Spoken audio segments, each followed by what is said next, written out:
All right, guys, I'm just going to do a video on Bendigo, um, really just around the symbolism and some of the tunnel systems in Bendigo, what we know and what's been put out publicly, as well as I'm going to share some PDFs that Rachel Vaughan's done for me. Obviously, she's got extensive knowledge of the tunnel system in Adelaide through her research, as well as also being trafficked and abused in some of the tunnels in Adelaide as a child. So she's an excellent person to have done this research for me. I was going to say collaborated, but really she's done it.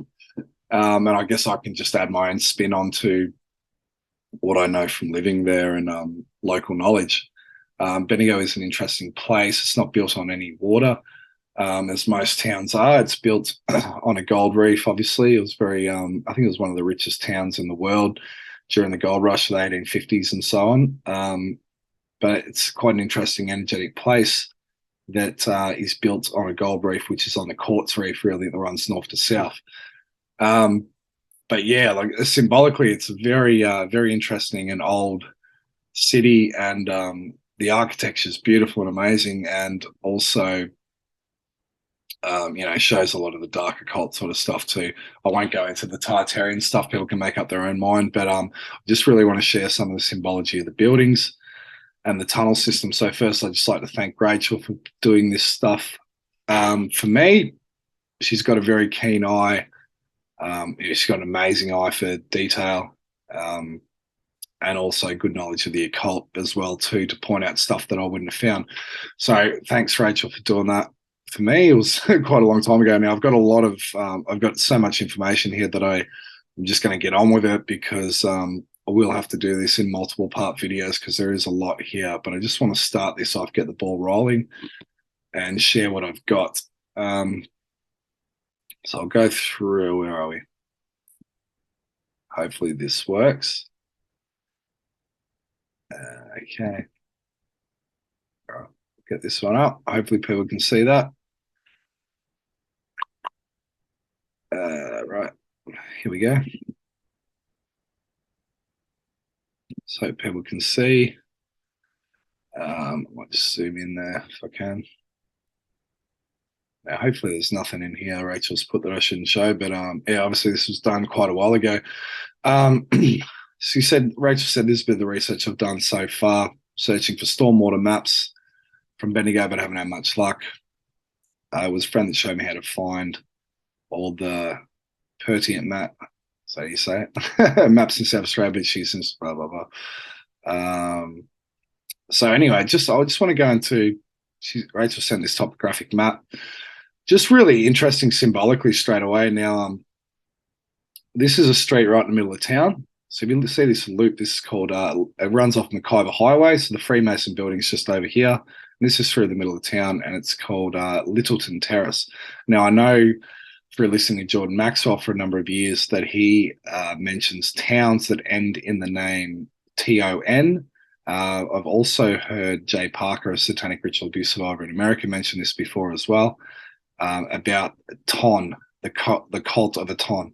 And Jordan Maxwell points out that this was an ancient name of God that I think it was the Jews that used it. They used to call it the tetragrammaton, which is just a shape. But anyway, this street is called Littleton Terrace. And it runs very much like, like that eye that we see in a number of Freemason built cities such as DC and others.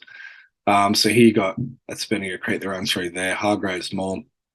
Obviously the symbology of Queen Street, King Street, you'll get most of them in big towns, but what you'll find in Bendigo is that it is a huge homage to the royal family and that faction of the cabal. To me, it seems like a mass homage. So you'll find the town halls right here. I'm going to show you a video in a minute where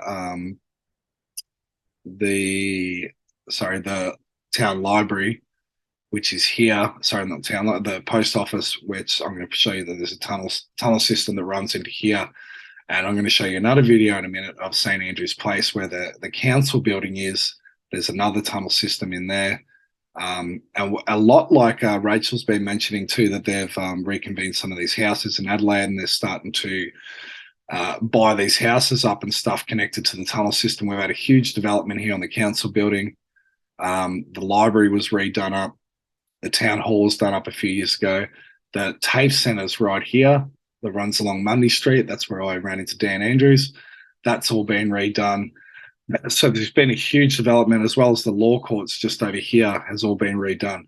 And there's a tunnel that runs from the law courts up here to Yolumbra Theatre, the old jail. So anyway, that's just to give you a look at Bendigo. Now, just a part of the royal homage too, if you see here along, I believe it's in Hargrave Street, one of the old pubs there is called the Crown Hotel. So you got the more symbolism there with the crown. I'll just get out of that one.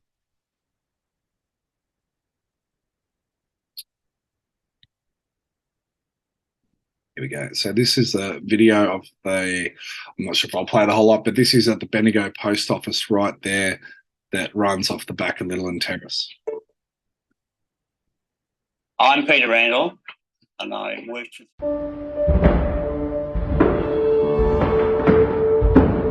I'm Peter Randall, and I worked for the State Electricity Commission. Started on the 6th of March 1950. Worked in this building until I moved down to Epsom.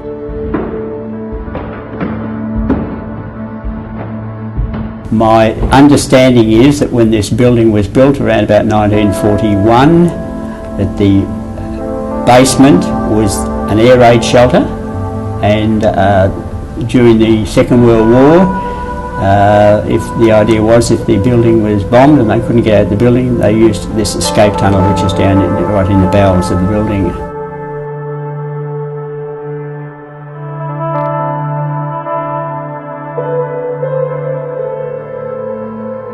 We're in the air raid shelter from the Electricity Commission building, where people are ushered at the whim of the manager during the Second World War. When the manager decided, he would usher everybody in the building, including the public, down into this basement and this air raid shelter for a certain period, and this practice would happen from time to time. There was the building was either bombed or shattered, or they couldn't get out the front door. The idea was that they would crawl out through this tunnel here that came up in a lawn area back behind the current library building.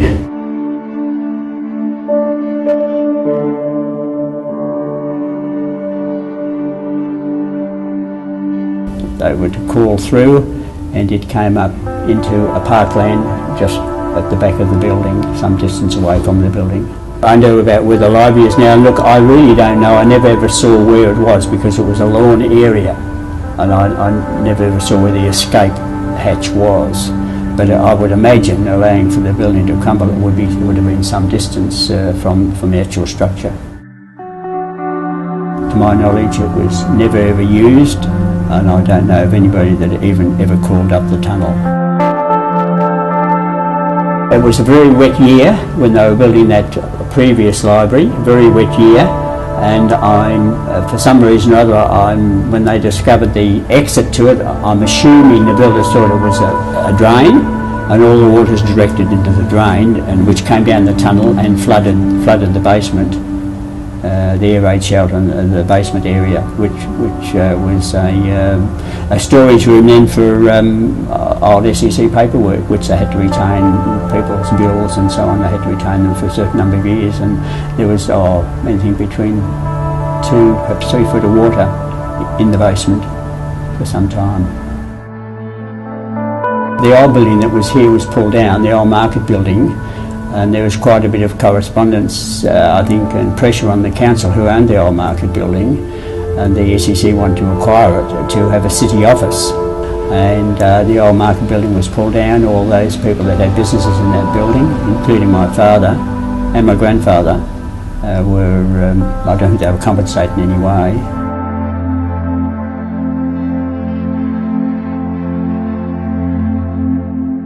Yeah, so that's a tunnel that runs under the Bendigo Post Office just at the back of Littleton Terrace, runs along the back of the library into the Bendigo Town Hall, which is one of the buildings designed by Varland, who was I think he was German Freemason who was good friends with George Lancel. Now, if you don't go on the Tartarian stuff, that is who they've said designed the buildings, or maybe they redesigned, and they're, it's very, Roman occultic kind of architecture. Here's another one, Secret Tunnels in Bendigo.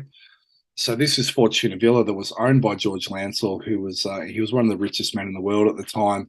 He was also a major. He owned all the gold mines, the top gold mines within Bendigo or Sandhurst at the time. Looks very much like Disneyland, doesn't it? The way it was done. Anyway, so he acquired this building, and they we'll go into a bit of the symbology of that in a minute. But the huge tunnel system that runs out of Fortuna Villa. Now, the word in Bendigo was that Fortuna Villa connects to the Bendigo Hospital and to the Bendigo Cathedral. Now, Lancel was a Freemason as well too. I said also big media owner. I was contacted by a person a couple of years ago that has shown to me that George Lancel's family is still involved in the media and have married into other media families now that I won't mention due to their anonymity. But anyway, this article says you don't have to spend much time in Bendigo before you hear the whispers of secret tunnels going from leading to iconic locations. While there's plenty of confirmed gold mine tunnels under Bendigo, including one that leads from Central Deborah all the way to Eagle Hawk. Now, Central Deborah is the main gold mine in town in Golden Square, all the way to Eagle Hawk, which is, it's a fair way out the other end of town. Not so many of the secret ones had been officially confirmed until this morning. After chatting with Star FM Breakfast Show, Paul Banks of Fortuna revealed that there was not only more happening underground than there was first expected. So that's all we've got on there. I'll try and find the other bits. I'll just play you this bit. It was done by Tartarian Truthers. It's actually, get rid of that. They got a great YouTube channel, and they actually did a little expose on Bendigo. So I'm just going to play this bit because it ties in with George Lancel, so people get a better picture of who George Lancel was. Let's to Bendigo, in fact, an infamous gold mining town that has some of the most fascinating architecture in Australia and an interesting history when it comes to public historical figures. So, Christopher Bollesteed, I think that's how you say it, was a German who came to the Bendigo goldfields in 1854. According to the history books, he seems like a nice man. He had a wife and a son and was the first man to sink mine shafts deep into the ground to get the deposits further down. He made a mozza out of it too, but quite suddenly he died. And so the official narrative goes that within 2 years of his death, his wife and son sold all of Bollesteed's assets to George Lancel and moved back to Germany. So it says here, sorry, if we just go back to that last image, Jojo, Mr. Bollesteed, although upwards of 70 years of age, was active and energetic and in the enjoyment of excellent health until he was struck down by an attack of paralysis, which proved fatal. So, and then within another 2 years of that, his son had died too. Now, I'm not sure how he died. We couldn't find that information. But then Lancel became the richest man in town, a millionaire who continued to mine from Bollesteed's mine for many more years. I mean, it may have had something to do with the obelisks that he had at his mine sites. Who knows? But remember, he was also a Mason with a very interesting family crest, as seen here on his crockery. When you know, you know. But that all seems so suspicious, doesn't it, Casey? I mean, the richest mine owner in town who is fit and healthy dies suddenly from an attack of paralysis. What even was that? Could it have been poison, maybe? And then within 2 years, his widow sells all their assets to a prominent Mason and returns to her home country with her only son. where within another 2 years, he dies too? Heartbreaking. But why in the world would you sell a mine that was still capable of producing millions of dollars for its owner for many years to come? I think there might have been a bit more going on behind the scenes in Bendigo than the history books allow. Exactly, Jojo. I mean, Lancel even got the man's mansion in the deal. The Villa Fortuna, which still stands today, I mean, look at it. 40 rooms it has. And would you look at that tech on the roof? What is that? It's still there today. So if anyone is in Bendigo and knows what this is on top of the Villa Fortuna, please leave us a comment. We would love to know. And now check out the interior and the gardens that surrounded it. It's incredible. This man lived in absolute opulence, didn't he? So much stuff. And those statues, look at them. They're so stunning. I wonder where he got them from. According to the official narrative, they say he got them shipped to him from all over the world. You get a good idea, but that's kind of you see that theme all the time with satanic infiltrators and stuff, like with Michael Jackson, right? You know, Jackson broke free of Sony. He got all his money. Jackson was knocked off, and then what happens? The family sells it all off, right? Typical. Now, here's a good one. Again, another royal homage. This is, I used to go here. It was called Universal Nightclub, but it is originally called the Albert Hotel. Again, I can't find it, but to me, it looks like another homage to the royals, as Prince Albert visited Bendigo. Just has every single royal, I think, has visited Bendigo since all the key royals and the kings and the queens have all visited since about the 1830s. So Bendigo Albert Hotel had a secret after-hours passage for customs. So this article, I won't go all the way through it, but basically there were some people that they weren't allowed to drink after a certain time, and the cops came in and they got out through the back. See what it says here. Following police raid the Albert Hotel, McRae Street, on the night of the 23rd of November, the licensing, blah, blah, blah, was changed. They were charged. Constables gave evidence that although they kicked and knocked on the doors, they were not admitted for 10 minutes.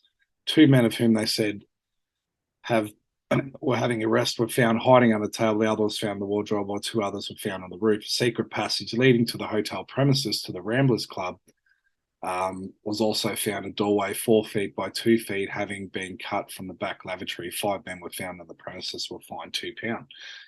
So this proves that now this runs onto the back of Roslyn Park, which then goes up to Yolumbra Theatre, which is the old prison. So we know, I had another friend that has been in the tunnel that goes up from the law courts to through the park. So that's more confirmation that there is a tunnel system that runs through there. I'll go back to try and find the stuff Rachel sent me now.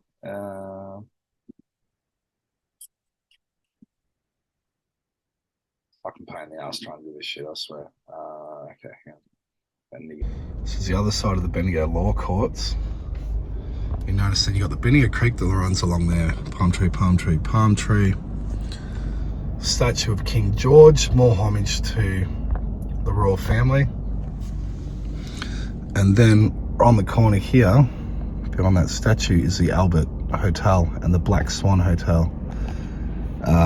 Prince Albert. And the tunnel, there's another tunnel that runs out from the back of the Albert, again, up into this direction. And this is known from paper clippings back from early in the 20th century. So another good one, right near the center of Bendigo, there's Cale Brothers building. And if you can see on the corner there, you've got the compass. The compasses, right? Freemasonic compasses. Obviously the 2 pillars. That has an underground basement. So does this one here. What does it say? Established 1866. Don't even know what that one is, but again, that's another restaurant down here. The bottom is called Basement Bar. So these all have undergrounds as well. Again, the building next to it, you can see the 2 pillars out the front, and that's a close-up of Alexander Fountain. And well, you'll find this. I think the whole centre of Bendigo is a homage to the royal lineage. as I've said before, that Victoria, more so than the rest of Australia, is far more of the royal Rothschild faction than particularly Sydney, that is more of the Rockefeller CIA faction. So makes a lot of sense of what's going on now, because there is sort of factional wars going on. But the Cale brothers, that's a classic. They're well-known family in town, and that's generations old, that building. You can see classic Solomon's Temple, 2 pillars out the front and the compasses on the side. So this was an old colonial bank building. It's now a Thai restaurant, but again, another classic Freemasonic building with the arch and twin pillars, and of course the Roman style Moloch owl. And look at this fucking thing. Some sort of reptile demon. And then again here, I don't even know what this building is, but it's again same thing. These are Tartarian buildings by the look of it. This is called the Beehive building. Again, we see with the arches and the Roman style Moloch owl.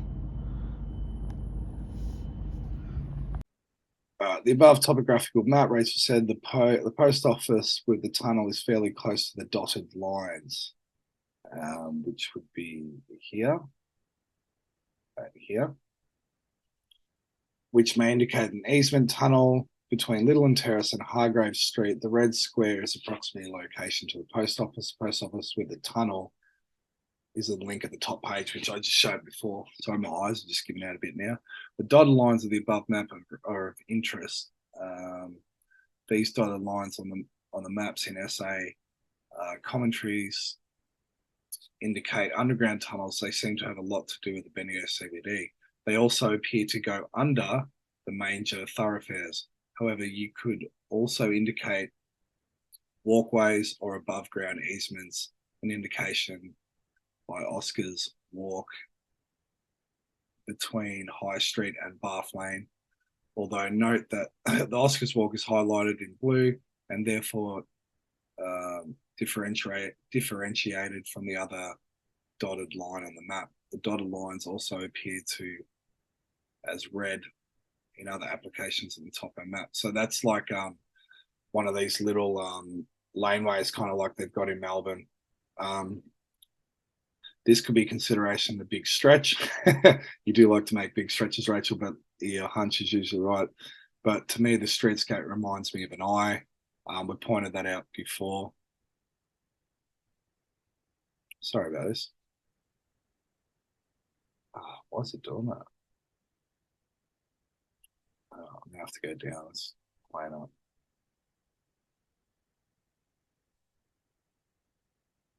So this is what I find this sort of stuff interesting around the symbolism. Rachel's pointed out here, the street names are highly significant, as we discussed.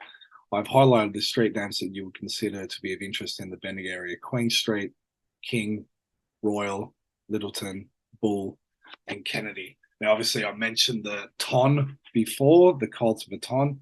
There's also other areas in Bendigo. You got Kennington. I think the other one. Kensington. There's a couple others. People let me know if they know. This application shows dotted lines as different colors. This application viewing the filter on the same site may include, I'm including in here as there may be something you cannot see. Now, I want to actually get Rachel on to go through this with me, because she sees stuff that I don't see, and I don't really know how to read these topographical maps. Again, a bit of a stretch, but new names Chum Street, particularly Burrower Street, are of interest. I'll have to ask about that. Golden Square Township also caught the eye. There's a significant dotted line running through towards Bendigo. I guess it might have been the Oban bus route or something like that. The Golden Square is significant in Freemasonry and represents the Masons' lower self. And interesting, this is within the 20-minute cities. I've shared this before with Nathan Francis on his podcast. The Golden Square is the hub of the smart city. This is one of the initial 20-minute zones. So they're setting up high rise and stuff like that. And Golden Square is That's the most heavily mined, most heavily mined part of Bendigo. What else did she share here? Okay, Rachel just mentioned the square, the Masonic Square, because obviously it's called Golden Square. Now the whole area is they call Bendigo the Golden Triangle or the Deborah Triangle, right? So you got the triangle reference in there too, but Golden Square, the name Golden Square, the Masonic Square is an angle of 90 degrees by it, a Mason is taught that the square, his actions in the symbolism of the square and compasses, however, the square represents man's base self, that is your animal nature. This is part of which, simply speaking, is the lower self. Yeah, interesting. So Rachel's highlighted here. There's another part of Bendigo. We've got Golden Gully, Golden Square, Central Deborah Gold Mine, Golden Dragon Museum. But this is highlighted all through Bendigo. Everything's golden, right? On Google Earth, I was struck by the apparent triangle of the layout of the town, plus a reference to gold, not unusual for a gold mining town, obviously, but you can help but wonder the nod to the Golden Dawn sect. So the Golden Dawn is obviously like the female Freemasons. Given the township of Golden Square is not far away, given there is a gold mine that would clearly indicate a tunnel involved in extraction element. Now, I've been on the Central Deborah Gold Mine tour, and they actually show they show the tunnel systems that run through Bendigo and all the different colors. So like blue will, that'll be 50 meters deep, and then 100 meters deep will be another color, and it's just crisscross action through the whole city. So as we read in the other article, that from Fortuna Villa, which is here in near the Golden Square, all the way out to Eagle Hawk, there's a tunnel that runs here. Rachel said here, this is also far field, but I didn't want to put this in, but I think this is fucking important actually. But I can see an interesting bird formation in the streetscape that faces towards the township of Eagle Hawk. This could be a coincidence, but also I don't believe in coincidences. My father was ever rabbiting about the importance of bird names where in positions of power, i.e. Bob Hawke, Andrew Peacock, blah, blah, blah, and many other names in the judiciary police. He also used to get quite fired up about it. So birds are very important to Freemasons, Luciferians, Satanists, Golden Dawn sect. When I saw the bird formation, I instantly thought of other bird shapes and streetscapes such as Condor, Thunderbird in Adelaide, above Adelaide Airport, which you included in our first interview. So another interesting one there. Hey, I just thought I'd interject, chuck this one in here. I've got a new top on. I'm actually in Thailand. I filmed the rest of this video in Australia. But anyway, check this out, because I just wanted to highlight Eagle Hawk, because Rachel's put that image of a hawk or a bird, right, that points out to Eagle Hawk. And Eagle Hawk was a main township outside of Bendigo. And as I said before, most of the royals that came to Bendigo back then, they visited Bendigo and they visited Eagle Hawk. Now, Prince Alfred visited in 1867, the Duke of Edinburgh. He went to the Shamrock, View Street. He went to Melbourne and stuff too. But there was, so 4 children died on his visit to Bendigo. You can't make this up. Now, how do you reckon he died? There was one died of heat stroke. The other one died the day before. They had a parade the day before his main day. They said that Prince Alfred had planned an elegant ballroom at the Bendigo Town Hall, described as one of the most elegant, blah, blah, blah. But the ballroom set ablaze, was set on fire, so the Prince Alfred Hall was burnt down. And then the night before, Prince Albert Ballroom burning down was not even the worst fire related to the incident of his visit. The previous night, the fireworks demonstrated by a volunteer fire brigade resulted in the death of 3 8-year-old boys. Get this, 3 8-year-old boys. The boys were dressed as sailors to accompany a model ship, Galatea, right? Now, there's so much symbolism and stuff due to, like boys being sailors, a model ship. Obviously, the ship, this goes into how pedophiles believe that they are out of jurisdiction when they're on water, and to have the boys dressed as sailors, to me that's pretty significant, that 3 of them died the night that Prince Alfred visited. So this is connected to Eagle Hawk because it goes through this document I found of royal visits in Bendigo. Shows all the visits, what they did here, and so he did go to the Eagle Hawk Town Hall as well, which is almost directly pointed to where Rachel's put that drawing of, you know, what they would call like a hawk or an eagle, but I would say a phoenix. So anyway, yeah, 4 people died at his town hall visit. Again, kind of a little bit like Littleton Terrace with the layout here too, but the area of Canberra. Rachel's just pointing out the similarities to Bendigo. All right, I just want to stop this one. I'm going to show you some of the videos I got. Oh, hang on. Gone out of it, haven't I? Oh, bugger. Hang on one sec. Oh, fucking hell, it's not letting me do it.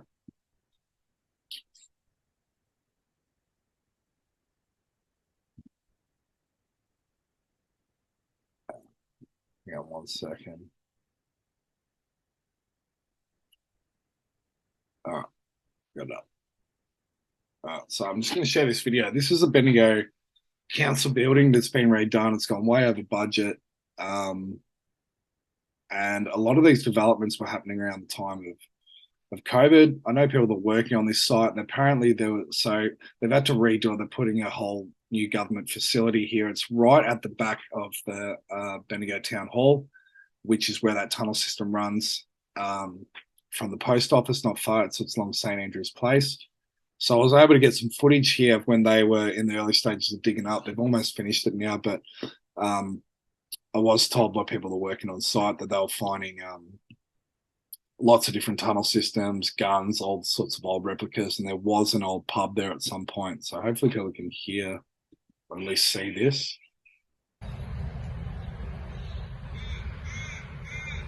See a lot of digging underground there.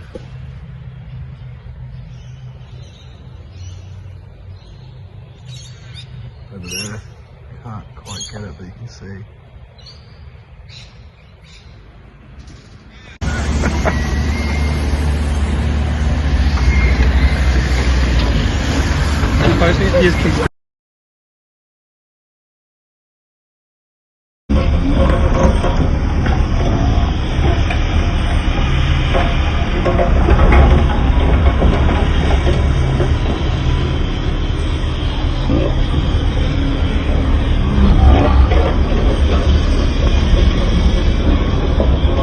So this is another one. This is where they were redoing up the TAFE building.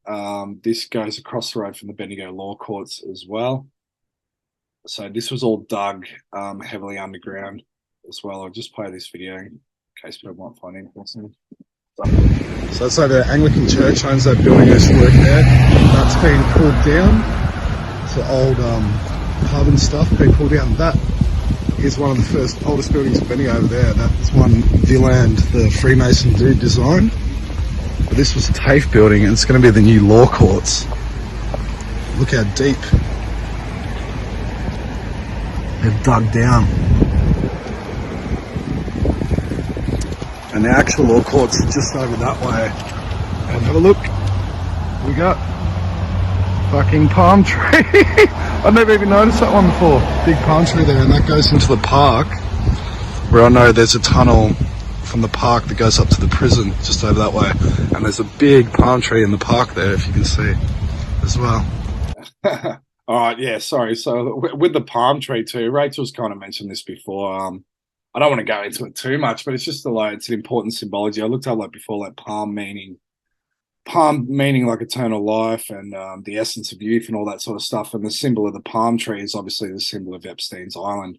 I didn't know much about palm trees representing anything to do with tunnels, but Rachel said it was an important reference too. And Bendigo, when you start to look at all the significant buildings, there's palm trees around all of them, such as the old orphanage, St Andrews, St. Aidan's Orphanage, the St. Killian's Church, Fortuna Villa, the Bendigo Post Office, all of them, they're all got palm trees out the front. This is St. Killian's Church. I think it's the oldest wooden church in Australia. So what people don't realise about Bendigo is in the mid 1800s, Bendigo was actually the wealthiest city in the world. The amount of stuff that was being produced out of Bendigo, but look at the selection of palm trees all scattered around here.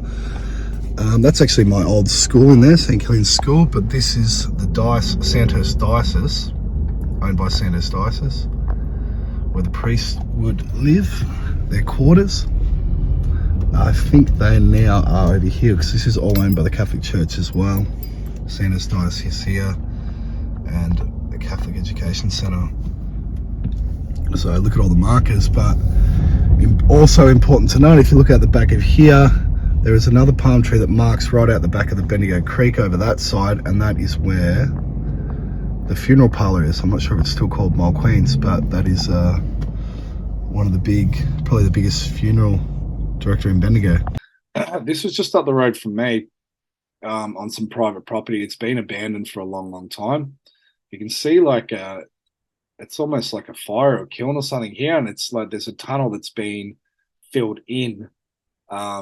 So this is right along Eagle Hawk Road, and this again before goes into what that article, that reference in Fortuna Villa, saying that there's a tunnel that runs from the Central Deborah gold mine to Eagle Hawk. So this is right along Eagle Hawk Road where it would run. And Eagle Hawk Road, I think there's, it's only it's probably a few Ks, maybe Eagle Hawk Road, maybe a few Ks. It's the main road that runs from Bendigo to Eagle Hawk. And a lot of them aren't in use now, but there's about 10 or 15 pubs all along that road. That's interesting. So anyway, this house is an abandoned old house. It looks well over 100 years old, and you can see the underground connection here. There's another one of the when they were doing the rebuilding at the government hut. So this is right on Littleton Terrace for those looking at the map before.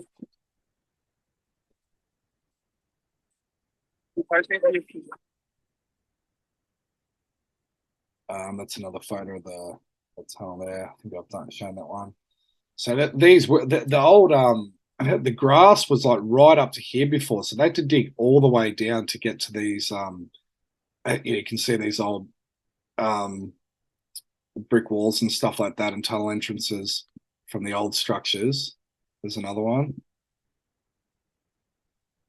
This one's a video, I think.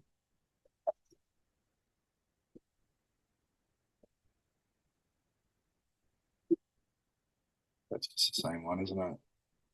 Again, you can see here these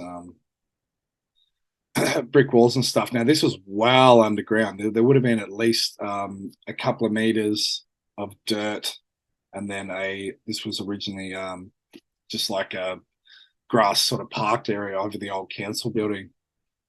That's one of George Lancel's old mines in Golden Square. Now, this one I want to play. This is so if you're going just be to the side of Eagle Hawk Road, this is called View Street. Now, View Street's got the Bendigo Art Gallery, which I'll go into in a later video, or maybe even in here. There's a tunnel network in there, and then the Capitol Theatre, the Bendigo Capitol Theatre, which is a Freemason building. Now, this was I think it's called Barclay Terrace, Barclay Place, or whatever. Now, this is where who lived here? It was this was the architect Varland, actually. It might be called Varland House, actually. So this was the old boarding house Catholic school. I went to this school in year 10. They've also got another one out in Juniton. There's a ton again, Juniton, a ton. There was another boarding house all the way out there. Rachel mentions the significance of streets named terraces as well. So the middle street up here is called Barclay Terrace, but this runs along View Street. And then the other school, the sister school, all the way out in Juniton, runs along Trotting Terrace. So they're both on terraces. So I've had a friend that's been into the tunnel entrance from the front of the Catholic College building, which was the school. But I believe it's called Valen House. So this was the architect who supposedly designed all these buildings in Bendigo, and this is where he lived. The house Priscilla Presley stayed in is one street over onto Forest Street, which is connected to the art precinct. So my friend went into the tunnel system here, which is at the front of the school building. I'll show you in a minute, and went down a tunnel that goes across the road into Dr. Harry Little Kinder, and then he was met with a door that was locked and basically couldn't go any further. I've had that confirmed by someone else, another person that's been in that tunnel as well. So it's a tunnel that if you go all the way through and then it's eventually locked, there's a gate that stops you accessing any further in the tunnel. But that is believed to go through to the Bendigo Cathedral. I'll just play this video. So this is a very interesting part of Bendigo. This is the top of View Street, if you can see around the back there. And this one's called Bacchus House. And this was Charles Valen. Basically, he did all the Freemasonic architecture in Bendigo, supposedly. This is his residential address. There's some of the best houses in Bendigo around here. A lot of them have cellars underground, which is quite uncommon for Bendigo. Some of them even, I'd suggest, look Tartarian. But if you go here, this was an old boarding school, which is now currently Catholic College Bendigo. So you see this old building here. This is where the tunnel entrance is, in this corner. And you go here, you'll see a palm tree over there. And the tunnel runs across from here over to the preschool. And if you can see, you probably can't see, but in that vicinity, it lines up with the two churches. And see, if you can see the cathedral, you can see the head of the cathedral through there. It heads in that direction. You can also, so I'll take you around here. We've got palm tree there as well. This is all owned by the Catholic Church.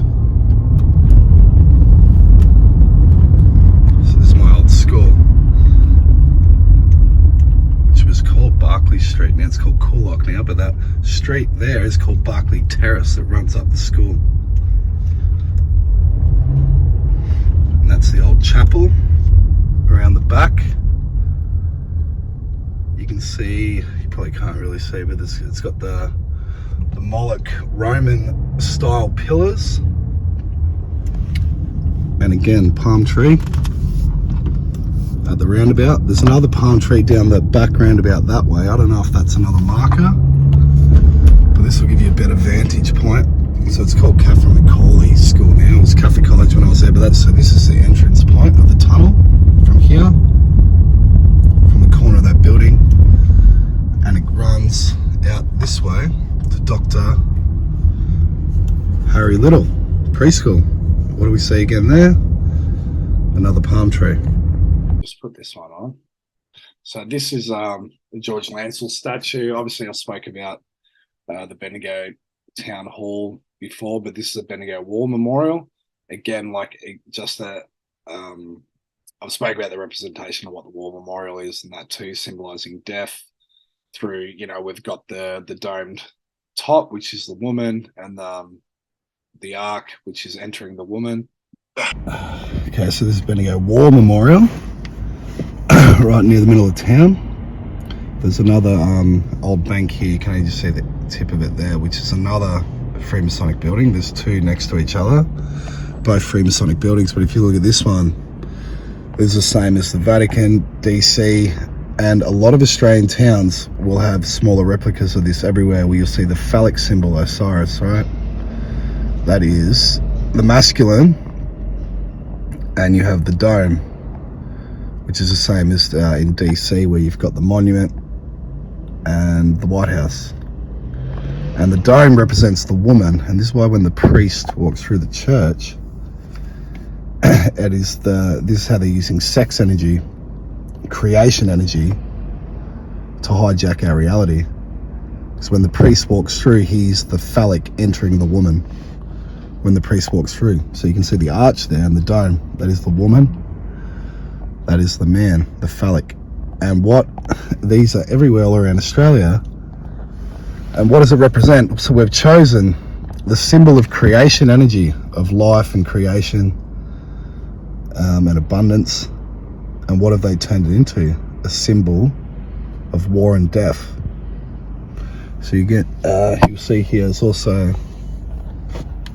marked there, a statue of George Lancel. George Lancel owned Fortuna Villa and most of the main gold mines around Bendigo. Another Freemason, and you see the palm tree in the background too, which backs onto the Bendigo Law Courts. But over here you've got Queen Victoria, and I think the other one, there might be a smaller bust of King George or Albert. There's one over there anyway. But anyway, that's the Bendigo War Memorial. That's working. This is another one PDF Rachel's done for me on Fortuna. Pretty cool. She mentioned she saw the article that I read out before. As soon as I saw Fortuna, I thought Disney Castle. The castle is originally modeled on Bavaria. I can't even read that, but yeah, like that castle in Germany. Anyway, she's mentioned it's very Disney-like, which is very true. And there's a back road on Fortuna Villa that there's like a lookout. You can look over Bendigo, and it's actually called Mickey Mouse Mountain. Fortuna Villa, in relation to Dr. Harry Little on View Street, the villa is on Chum Street. The street name really struck me out. Struck out to me earlier. Dig onto this area. Confirmed gold mining tunnel under Bendigo, including one that leads to Central Denver Gold Mine to Eagle Hawk. We mentioned that before. Some of the artwork with inside Lancel's Fortuna Villa. Rachel points out the rising sun. Rising sun is that's obviously John Maxwell talks a lot about that too. The dawn of the new day. That's a symbolism of communism as well. The vines or whatever they are depicted here on the window is not symmetrical. So these vines here. The vine on the right interferes with the aesthetic of the rising sun. This is a weird thing to do unless it is some sort of symbolism. This could be a map of sorts. The ocean depicted could indicate, along with the portal windows, that the villa acts under maritime law, meaning sex with children is legal there. And he's mentioned that before. That is a thing that they definitely did use, and something I definitely wouldn't have pointed out. And I know that John Wedges mentioned this before, how pedophiles hide in the canal system in London because due to all the the maritime law sort of stuff. So that's a pretty interesting point out. We know that a lot of law courts are shaped like ships, and Fortuna Villa actually was taken over by the Australian Defence Force. It was an army base for a number of decades. So another depiction here of a naked child as a fountain as you enter the above shot. Fortuna Villa is using the Masonic key as their logo on their wine glasses. So Rachel's pointing out, I don't know if you can see there, it's naked child. Again, pretty stock standard, isn't it, for these old sort of buildings. Anyway, Masonic wood wall keys compared to the Fortuna Villa logo. So Rachel's point, I've never even heard of these before. Masonic wood wall keys, right? I guess it's just to get into the Freemason halls. And then Fortuna Cup. So that's a pretty cool pickup. I wouldn't have noticed anything like that. Rachel's also pointed out, so they do high tea now at Fortuna Villa. That's what it's known for. They run like a once a month high tea or whatever, and these rich snobs from Melbourne come down and do it. Alice in London, eat me reference on the tea cake. Also note the butterfly symbolism of the spoon might also be a significance. Yeah, cool. And Rachel's pointed out where she's got these links from, just articles about Fortuna Villa from the Bendigo Advertiser as well as TripAdvisor. Pretty stock standard, anyone can view it. Much of Bendigo places of interest seem to fall within this eclipse. Big Hill Tunnel and Elphinstone Tunnel, railway tunnels around 400 metres in length that run the main Bendigo to Melbourne Railway. So anyway, So just an add-on one, I just got sent this it's about about to finish editing. So thanks, Nathan Francis. I did see this last year. He just sent this to me, but it's on the Fortuna Villa Facebook page. I'll make it really quick. It says, the Blue Room was most commonly known as George Lancell's library. Prior to becoming the library, it was George's first ever snooker room and overlooked his favourite monument, the beautiful Pompeii Fountain. It has a 9-metre well under the bay windows and tunnels below that once were connected to various parts of Bendigo. So there you go. It's on the Fortuna. It's on the Fortuna Facebook page. They have since been sealed. Now, have they been doing a lot of these sealings? Because all the I've mentioned they've done up the town hall, the library, the law courts, and the council building, all within about the last 5 years. And I can't find this other. There was another article about the ghosts in Fortuna Villa. Anyway, that's another good one, showing that there's a tunnel entrance from George Lancell's life. I just want to leave it at that. I've got a heap more to share. I'll mention on the Dr. Harry Little Kinder, and then I really just want to focus on the Bendigo Art Gallery precinct, the art precinct, and the Bendigo Freemasonic building. Actually, I might just quickly share that. Hang on. I should fucking stop while I'm ahead, shouldn't I? I think it's here. If it's not here, I'll just end it. Here it is. Got it. This one's pretty cool, right? I found this guy. What's his fucking name now? I've got to look it up. So this is at the front of the Bendigo Art Gallery, which is next to the Capitol Theatre. And I've mentioned this before with CAP. CAP means head. So the Capitol Theatre, and CAP comes, that's where they get kaput, is like death. So this was put out by the Bendigo Art Gallery. So this is the front feature. I've got to find it. Alex Seaton is the guy's name. Done a lot of really creepy pedophile art. Bendigo Art Gallery also hosted Patricia Piccinini sculptures where they use human hair and human fingernails and stuff like that onto these sculptures. And we were made to study that in Year 12. And, some could indicate that it's used human skin too. It does look like human skin. And she is connected with Marina Abramovich. So anyway, the fact that Bendigo Council's bought this, paid big money for this Alex Seaton thing, but they've created a family activity trail. Now, if you look at these are the main features, right, around the art precinct: the skull, the kaput, skull and bones, the symbol of death.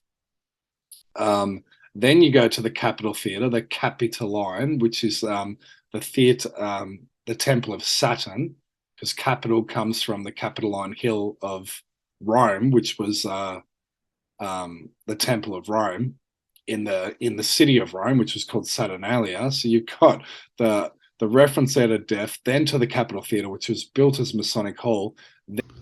So this was the original Bendigo Masonic Hall. I've actually just snuck in here then, so hopefully no one hears me. You can see the pillars, right? Roman style. That is Moloch, the owl.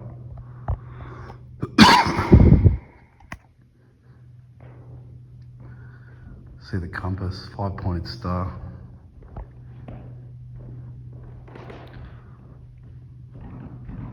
Star, sun, the moon. All-seeing eye, and the reef. And there you have the altar at the front. It's called the Bendigo Bank Theatre now, but this was the original Masonic Hall of Bendigo. Built supposedly by, or architect by, Charles Varlin. And that goes out to the back of the Capitol Theatre.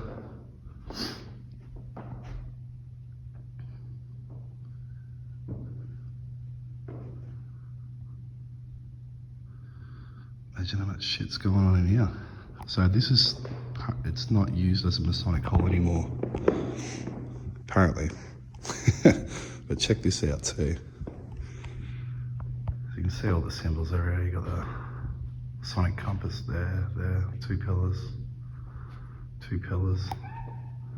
Check this out. Maximum 66.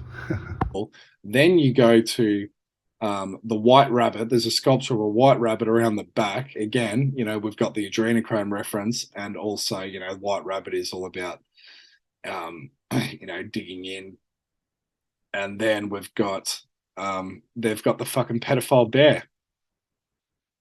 And so this, I don't know if you can see, this is the sculpture. I'll try and get a better one off you later. It's got the pedophile bear. It's actually got a pedo spiral logo in it. He's holding his eyes closed, and you see a mushroom shaped figure next to it, which is possibly representing a dick, right?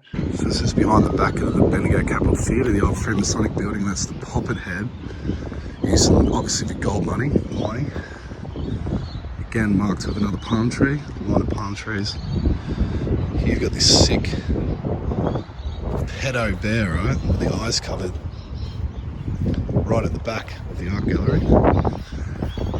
But you'll see over here, they've marked it again, palm tree, palm tree, palm tree.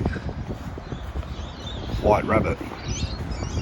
Now the white rabbit represents, in Alice in Wonderland, is when the hero, in the hero's journey, that's the point of the story where the hero enters the unknown world and begins to go on the journey. Also represented in the Matrix movie is when Neo's beginning to have his awakening.